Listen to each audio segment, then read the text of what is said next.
Hi friends, ಎಲ್ಲರಿಗೂ ನಮಸ್ಕಾರ. ಇವತ್ತಿನ ವಿಡಿಯೋದಲ್ಲಿ ಬಿಸ್ಕೆಟನ್ನು ಮಾಡಿ ತೋರಿಸ್ತಿದ್ದೀನಿ. ನಾವು ಸಂಜೆ ಕಾಫಿ ಟೈಮಲ್ಲಿ, ಟೀ ಟೈಮಲ್ಲಿ ನಾವು ಇನ್ಸ್ಟೆಂಟಾಗಿ ನಾವು ಈ ಬಿಸ್ಕೆಟನ್ನು ಮಾಡ್ಕೊಳ್ಬೋದು. ಸ್ಕೂಲಿಗೆ ಮಕ್ಕಳಿಗೆ ನಾವು ಸ್ನ್ಯಾಕ್ಸ್ ಬಾಕ್ಸ್ಗೆ ಕೂಡ ನಾವು ಹಾಕಿ ಕಳಿಸ್ಬೋದು. ತುಂಬಾ ರುಚಿಯಾಗಿರುತ್ತೆ. ಈ ರೀತಿ ನಾವು ಬಿಸ್ಕೆಟನ್ನು ಮಾಡಿಕೊಂಡು ಇಟ್ಕೊಂಡ್ರೆ 1 ತಿಂಗಳವರೆಗೂ ನಾವು ಸ್ಟೋರ್ ಮಾಡಿಕೊಂಡು ಇಟ್ಕೊಳ್ಬೋದು. ತುಂಬಾ ಗರಿಯಾಗಿ ಇರುತ್ತೆ. ಯಾವ ರೀತಿ ಮಾಡ್ಕೊಳ್ಳೋದು ಅಂತ ಈ ವಿಡಿಯೋನ ನೋಡಿಕೊಂಡು ಒಂದ್ಸತಿ ಟ್ರೈ ಮಾಡಿ ನೋಡಿ. ತುಂಬಾ ಚೆನ್ನಾಗಿ ಬರುತ್ತೆ. ಮಾಡುವ ವಿಧಾನವನ್ನು ನೋಡ್ಕೊಳ್ಳೋಣ. ನಾನಿಲ್ಲಿ ಒಂದು ಬೌಲ್ ತೊಗೊಂಡಿದ್ದೀನಿ. 1 ಕಪ್ಪಷ್ಟು ಗೋಧಿ ಹಿಟ್ಟನ್ನು ತೊಗೊಂಡಿದ್ದೀನಿ. ಕಪ್ ಅಳತೆಯಲ್ಲಿ ನಾನು ತೋರಿಸ್ತಿದ್ದೀನಿ. ಅದೇ ಕಪ್ಪಲ್ಲಿ ಅರ್ಧ ಕಪ್ಪಷ್ಟು ಚಿರೋಟಿ ರವೆನ ತೊಗೊತಿದ್ದೀನಿ. ನಾವು ಬೇಕಾದ್ರೆ ದಪ್ಪ ರವೆನ ಒಂದು ಸಲ ಬೇಕಾದ್ರೆ ಮಿಕ್ಸಿಯಲ್ಲಿ ಹೊಡ್ಕೊಂಡು ಆನಂತರ ಕೂಡ ನಾವು ಹಾಕ್ಕೊಳ್ಬೋದು. ನಾನು ಚಿರೋಟಿ ರವೆ ಹಾಕ್ಕೊಳ್ಳೋದ್ರಿಂದ ನಾನು ಹಾಗೇ ಹಾಕ್ಕೊಳ್ತಿದ್ದೀನಿ. ಒಂದು ಸಲ ಈ ರೀತಿ ಹಿಟ್ಟನ್ನು ಚೆನ್ನಾಗಿ ಮಿಕ್ಸ್ ಮಾಡ್ಕೊಳ್ಬೇಕು. ಒಂದು ಸೈಡಿಗೆ ನಾನು ಎತ್ತಿಟ್ಕೊಳ್ತಿದ್ದೀನಿ.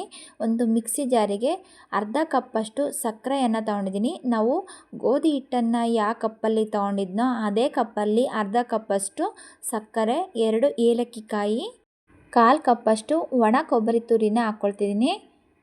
ನೋಡಿ, ನಾವು ಗೋಧಿ ಹಿಟ್ಟು ಯಾವ ಕಪ್ಪಲ್ಲಿ ತೊಗೊಂಡಿದ್ದೇನೋ ಅದೇ ಕಪ್ಪಲ್ಲಿ ನಾನು ಸಕ್ಕರೆ ಮತ್ತು ಒಣ ಕೊಬ್ಬರಿನ ನಾನು ಹಾಕ್ಕೊಂಡು ಗ್ರೈಂಡ್ ಮಾಡ್ಕೊಳ್ತಿದ್ದೀನಿ. ನಾವು ನುಣ್ಣಗೆ ಗ್ರೈಂಡ್ ಮಾಡ್ಕೊಳ್ಬಾರ್ದು.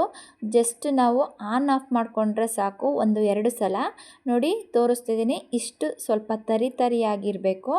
ನೋಡಿ, ಈಗ ಪೌಡ್ರು ನಾನು ರೆಡಿ ಮಾಡಿಕೊಂಡು ಈಗ ನಾವು ಮಿಕ್ಸ್ ಮಾಡ್ಕೊಂಡಿರುವಂತಹ ಗೋಧಿ ಹಿಟ್ಟಿನ ಮಿಶ್ರಣದೊಂದಿಗೆ ನಾನು ಸೇರಿಸ್ಕೊಳ್ತಿದ್ದೀನಿ. ನೋಡಿ, ಇಷ್ಟಿದ್ರೆ ಸಾಕು.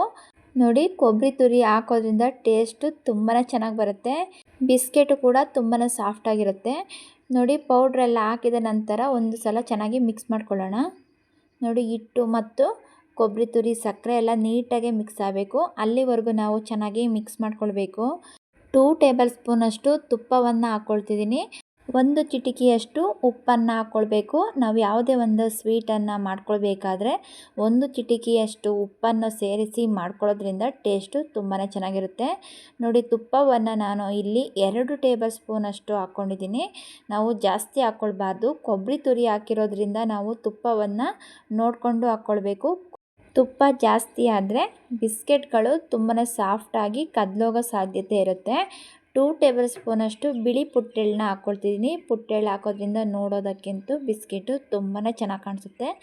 ಹಿಟ್ಟೆಲ್ಲ ಮಿಕ್ಸ್ ಮಾಡ್ಕೊಳ್ಬೇಕು. ಹಿಟ್ಟು ಮಿದ್ದಿರೆ ಈ ರೀತಿ ಬರಬೇಕು. ಈ ರೀತಿ ಬಂದರೆ ಹಿಟ್ಟು ಕರೆಕ್ಟಾಗಿ ಹದವಾಗಿದೆ ಅಂತ.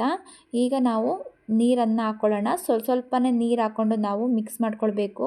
ಸಕ್ಕರೆಯಲ್ಲಿ ನೀರಿನಂಶ ಇರೋದ್ರಿಂದ ಅದು ಕೂಡ ಸಕ್ಕರೆಯಲ್ಲಿ ಸ್ವಲ್ಪ ನೀರು ಬಿಟ್ಕೊಳ್ಳುತ್ತೆ. ನಾವು ನೀರನ್ನು ಸ್ವಲ್ಪನೇ ನೋಡಿಕೊಂಡು ಹಾಕ್ಕೊಳ್ಬೇಕು. ಒಂದೇ ಸಲ ನೀರನ್ನು ಹಾಕ್ಕೊಂಡು ಮಿಕ್ಸ್ ಮಾಡ್ಕೊಳ್ಳೋದ್ರಿಂದ ತೆಳುವಾಗುತ್ತೆ. ನಾವು ಸ್ವಲ್ಪನೇ ನೀರು ಹಾಕ್ಕೊಂಡು ನಾವು ಮಿಕ್ಸ್ ಮಾಡ್ಕೊಳ್ಬೇಕು.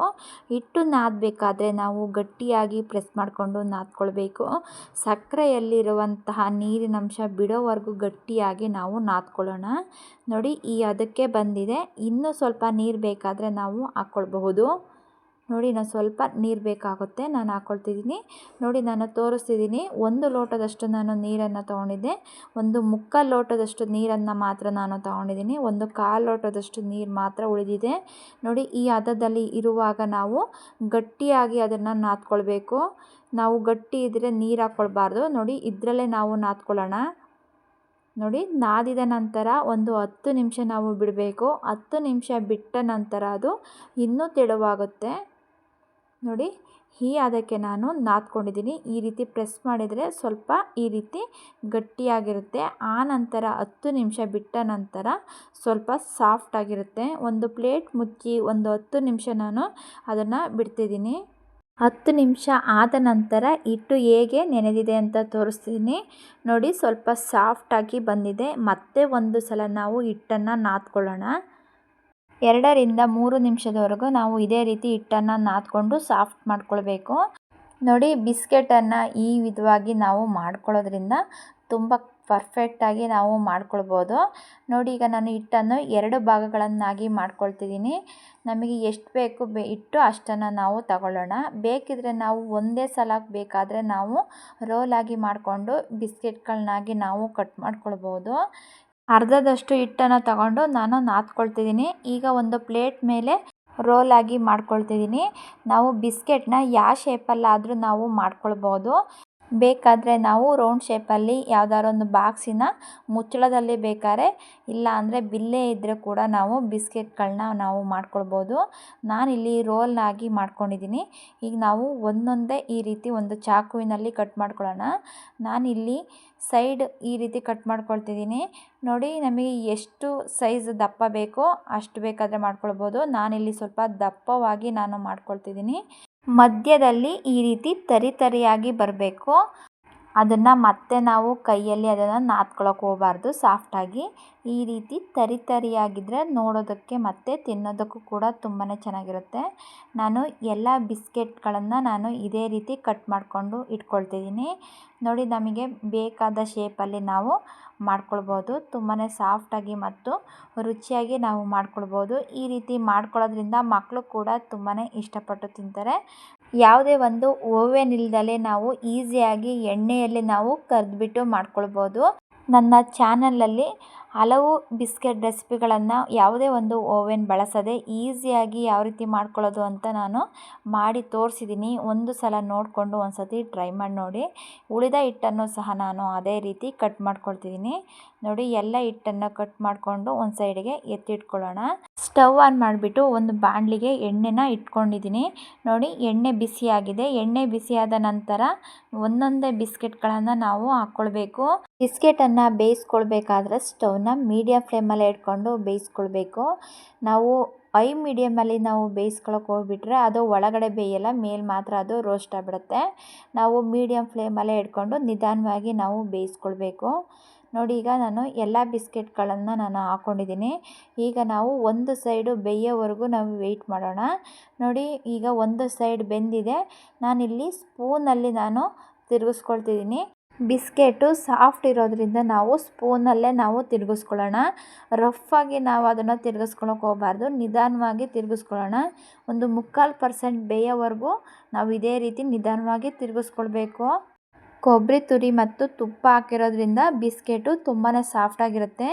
ನಾವು ಬೇಯಿಸ್ಕೊಂಡಿದ್ದ ನಂತರ ಅದು ಸ್ವಲ್ಪ ಸಾಫ್ಟಾಗಿರುತ್ತೆ. ಅದು ಸ್ವಲ್ಪ ತಣ್ಣಗಾದ ನಂತರ ಅದು ತುಂಬಾ ಗಟ್ಟಿಯಾಗಿ ಕ್ರಿಸ್ಪಿ ಆಗುತ್ತೆ. ಆವಾಗವಾಗ ಎರಡು ಕಡೆನೂ ನಾವು ತಿರುಗಿಸ್ಕೊಂಡು ಬೇಯಿಸ್ಕೊಳ್ಬೇಕು.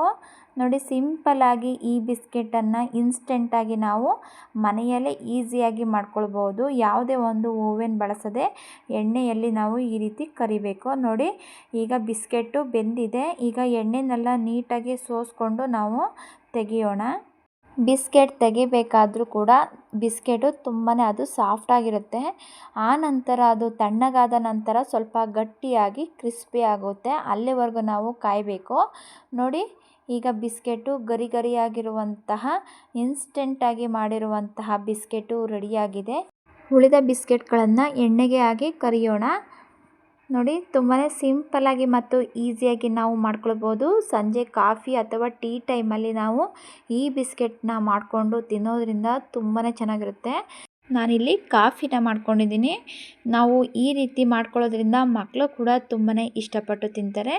ಯಾರಿಗೆಲ್ಲ ಈ ರೆಸಿಪಿ ಇಷ್ಟ ಆಯಿತು ದಯವಿಟ್ಟು ವಿಡಿಯೋಕ್ಕೊಂದು ಲೈಕ್ ಮಾಡಿ, ಫುಲ್ ವಿಡಿಯೋ ನೋಡಿ ನನ್ನ ಚಾನಲ್ಗೆ ಸಬ್ಸ್ಕ್ರೈಬ್ ಮಾಡಿಕೊಂಡು ಸಪೋರ್ಟ್ ಮಾಡಿ.